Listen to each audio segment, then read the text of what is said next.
Здравствуйте! В эфире информационный выпуск «Вести. Чеченская Республика». В студии Алела Муртазова и в начале главные темы выпуска. Дарить радость.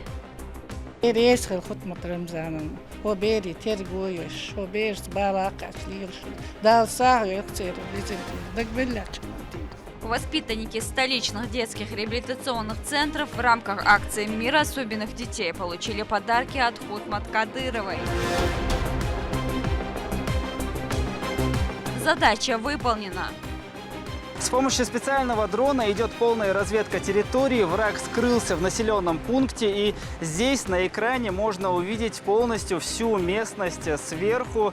В Веденском районе прошли антитеррористические учения ФСБ региона. В Грозном состоялось мероприятие по передаче документов участников Великой Отечественной войны столичному музею.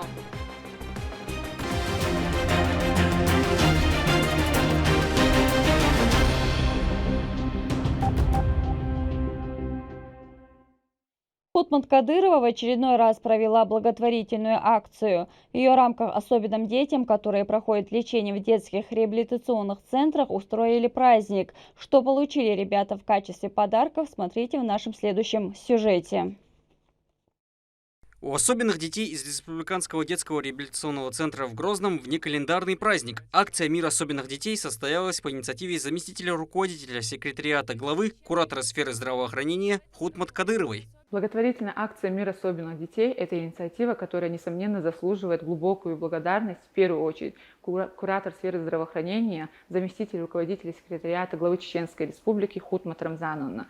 Название акции подчеркивает судьбу каждого ребенка как отдельную историю тяжелой борьбы за простые радости в жизни, а также огромный труд и переживания их родителей. И когда осознаешь и видишь, как тяжело им приходится, любые их эмоции, они становятся по-своему особенными. Поэтому эта акция, она явилась особым дополнением, огромным подарком для этих детей, так как на ее призыв откликнулось много желающих, было много звонков, которые изъявляли сохранять анонимность. Выражаем огромную благодарность всем участникам, кто внес лепту в это исключительно важное дело, за их вклад в поддержку детей с особыми потребностями. Глубокую благодарность хотим выразить Хутмат Рамзановне за ту поддержку, заботу и любовь, которую она проявляет к нашим особенным детям. В рамках акции дети получили самые разнообразные подарки – планшеты, ноутбуки, спортивные тренажеры, детское безлактозное питание, игрушки и многое другое. Их список составляли заранее, по необходимости интересуясь у родителей и детей, находящихся на реабилитации и прошедших ее.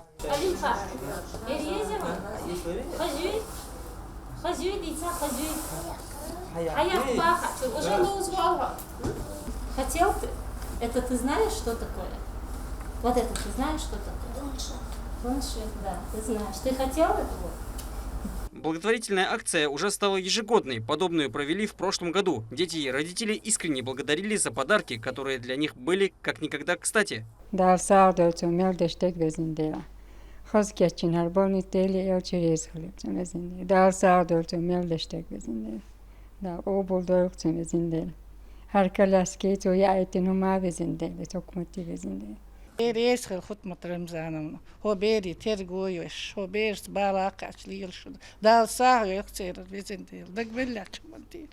В центре проходит госпитализацию 120 детей с дневным и круглосуточным требованием. Двухнедельный курс реабилитации включает в себя ЛФК, физио- и парафинотерапию, массаж, занятия с психологом и логопедом. Также подарки получили дети из психоневрологического центра лечения и реабилитации детей в Грозном. В их числе были 32 велосипеда, 4 вертикализатора для положительной динамики в лечении, 45 ортопедических матрасов и подушек, 24 кровати для комфорта и здоровья, 37 электроприводных колясок для свободы движения, а также бытовая техника и медикаменты. Помимо подарков, детям оказали помощь в виде необходимых услуг для лечения и восстановления.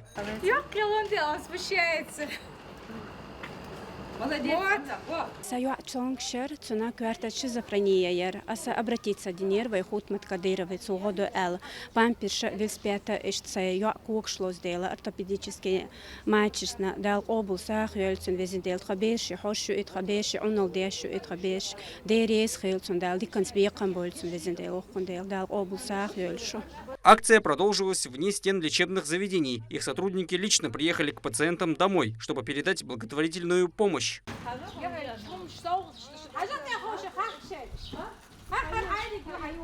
В рамках акции «Мир особенных детей» было собрано около 10 миллионов рублей. На эти средства были закуплены товары для 201 семьи с особенными детьми. В общей сложности было приобретено 813 необходимых предметов.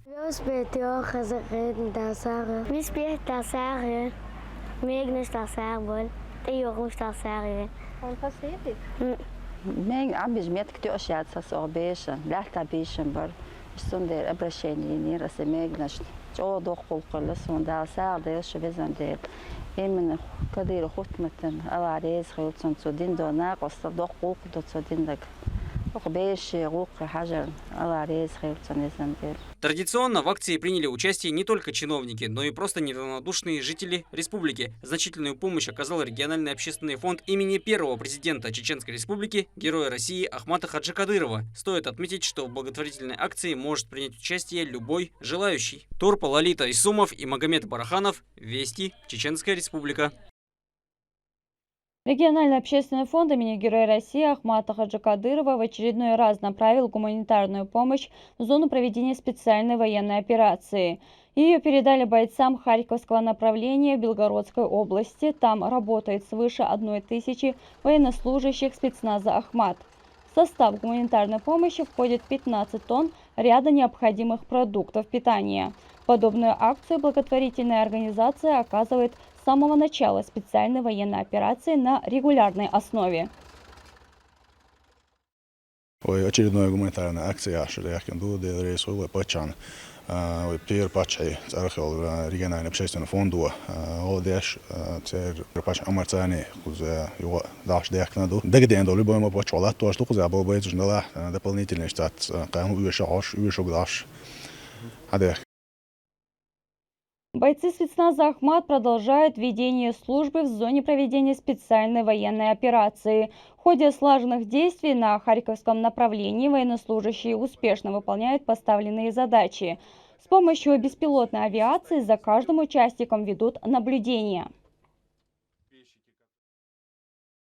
Нам главное, чтобы противник не подошел к границе, это ближайшие населенные пункты к нам. Они запускают к нам ДРГ, но наши ребята благоуспешно их отражают.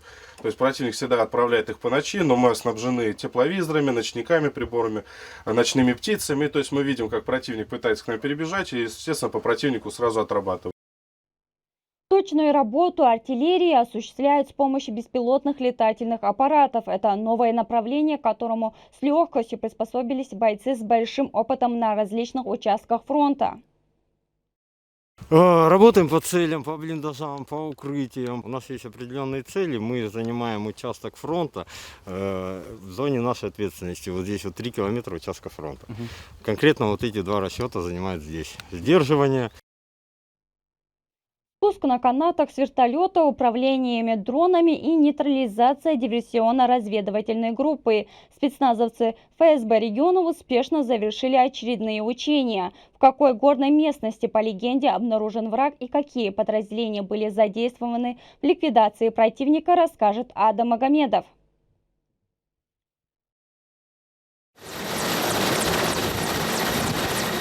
Спецназ совершает беспарашютное десантирование с помощью спусковых устройств и специального каната в селении Дуцхутор Веденского муниципального района, где, по легенде, была обнаружена диверсионно-разведывательная группа спецслужб иностранного государства. Террористы затаились. Населенный пункт блокирован группировкой сил и средств из подразделений федеральных и республиканских органов правопорядка. Вертолет сбрасывает ложные тепловые цели, чтобы избежать вражеских ракет. Бойцы занимают позиции. В это время руководящий состав обсуждает дальнейшие действия. С помощью специального дрона идет полная разведка территории. Враг скрылся в населенном пункте. И здесь на экране можно увидеть полностью всю местность сверху. Параллельно со штаба идут команды для того, чтобы бойцы могли как можно оперативнее обнаружить местоположение противника. Командиры направляют сотрудников силовых подразделений к местам зачистки, дабы полностью устранить врага. Правый угол чисто, левый угол чисто. Нахожу!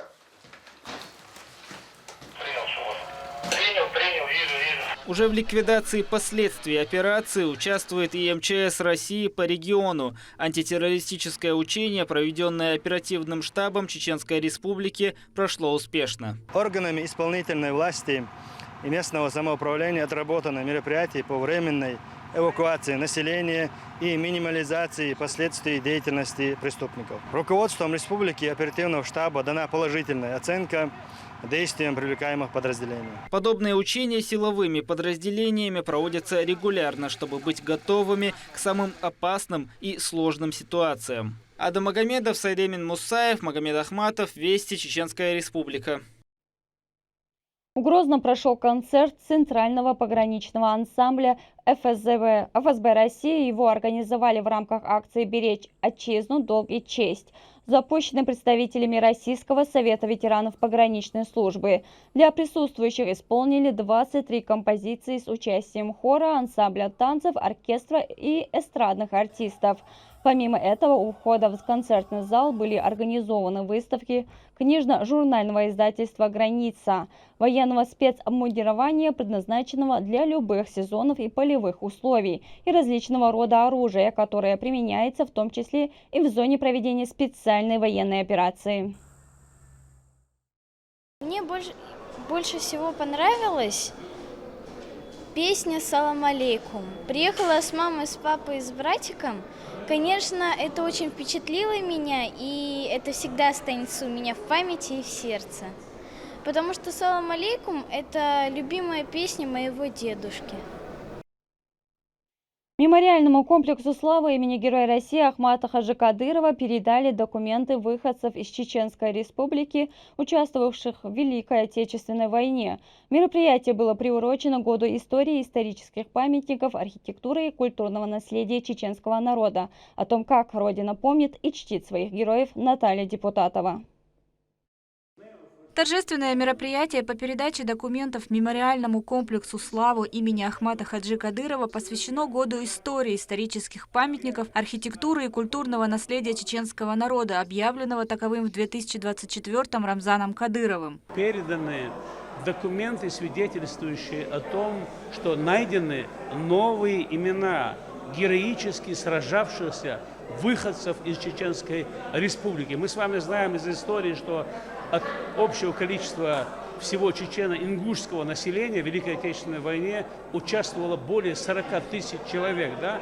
И сегодня эти списки пополняются новыми сведениями. Это еще раз нам напоминает о том, как далеко смотрит глава нашей республики, да, который еще до объявления Года истории создал специальные комиссии по восстановлению утерянных страниц истории.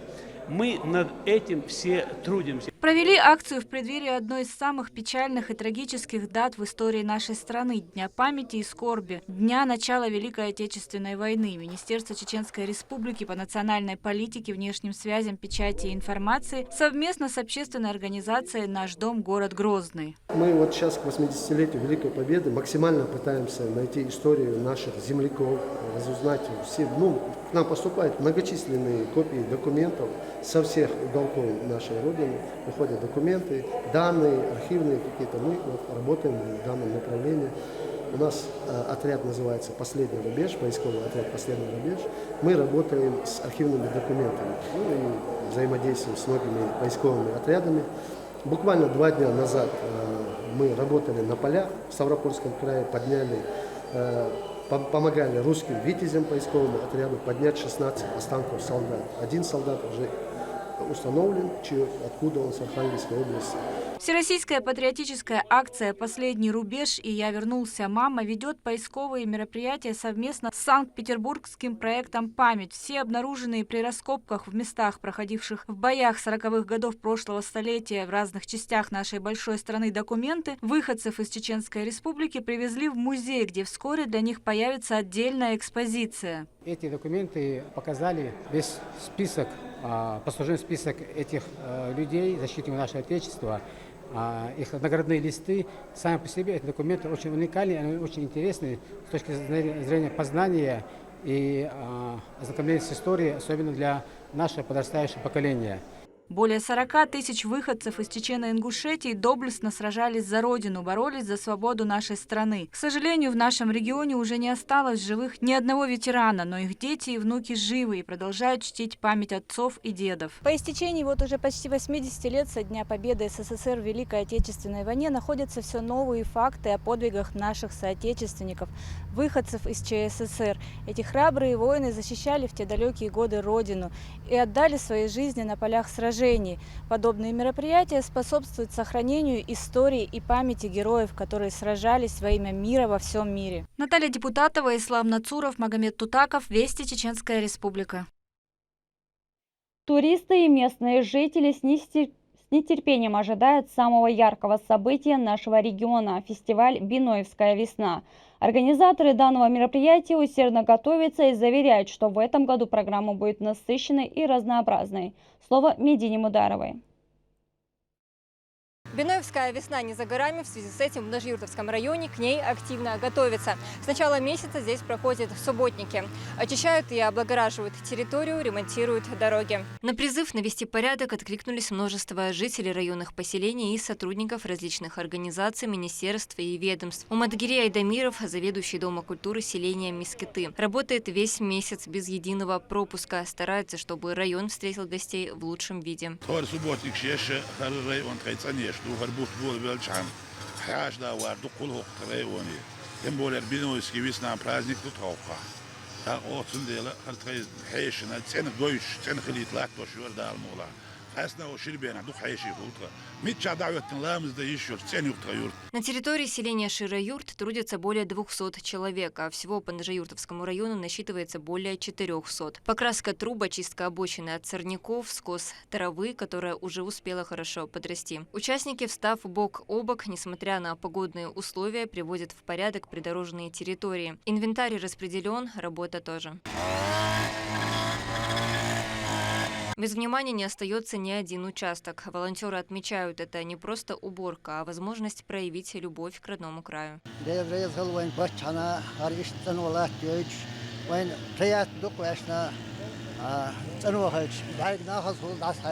Весь коллектив отрабатывает на субботнике, как говорится, на совесть, показывая в очередной раз единство. Несмотря на то, что до наступления долгожданного праздника еще 2 недели, 95% работы уже выполнено.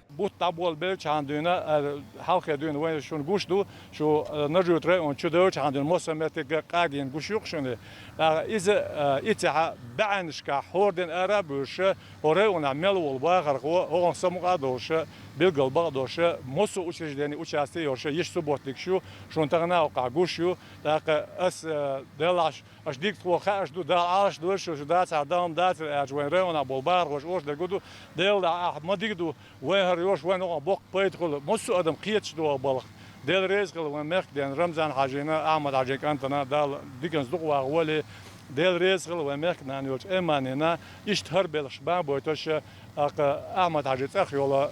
В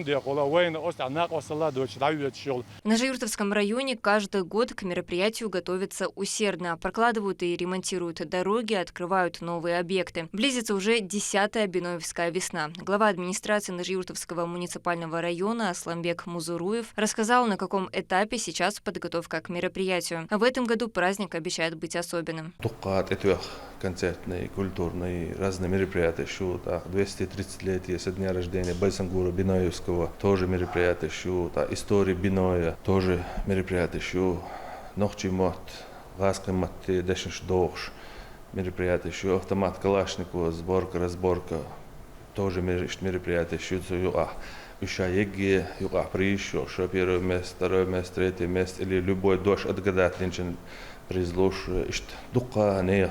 Саму удовольствие дольше дука на наша испытать в плане физический или умственный или чьи направления любой تغن شي غور قوب شولا غور هاكوري антюцин хелхвал шوла хелхвал шагети шицин. Место проведения Биноевской весны выбрано не случайно. У участников мероприятия будет возможность воочию увидеть всю красоту этого живописного уголка Чеченской Республики. Национальный колорит фестиваля позволит всем желающим окунуться в древнюю бытность чеченцев. Ожидается, что праздник соберет множество гостей из разных регионов и даже стран. Медина Мударова, Ислам Ибрагимов, Магомед Ахматов, Вести, Чеченская Республика. Профилактическая акция «День борьбы с амброзией» прошла в стенах торгово-развлекательного центра «Грозный молл». Целью является повышение уровня информированности населения о негативном воздействии амброзии на здоровье человека и методах борьбы с этим растением. Все желающие смогли получить консультацию врачей. Амброзия – один из наиболее аллергенных сорняков и может вызвать у людей сильные аллергические реакции. Поэтому борьба с амброзией играет важную роль в поддержании общественного здоровья. Сегодняшнее мероприятие проводится по поручению министра здравоохранения Алханова Адама Руслановича. Это очень важное мероприятие для нашего региона, поскольку мы входим в юг России, а для юга России самый карантинный сорняк – это амброзия, который дает активный сезон пыления август-сентябрь. Чем опасно данное карантинное растение для человека? Заболевание проявляется в виде аллергического ринита, конъюнктивита и бронхиальной астмы. И сегодняшнее мероприятие мы активно посвящали мерам профилактики, как бороться с этим растением, какой вред для человека может принести данный вид пыльцы, как правильно с ним бороться и какие меры будут предусмотрены на уровне сельхознадзора. Сегодня были оповещены все темы. К этому часу это все события. Еще больше новостей вы можете узнать на наших социальных платформах и в приложении «Смотрим». С вами была Лейла Муртазова. До новых встреч в эфире.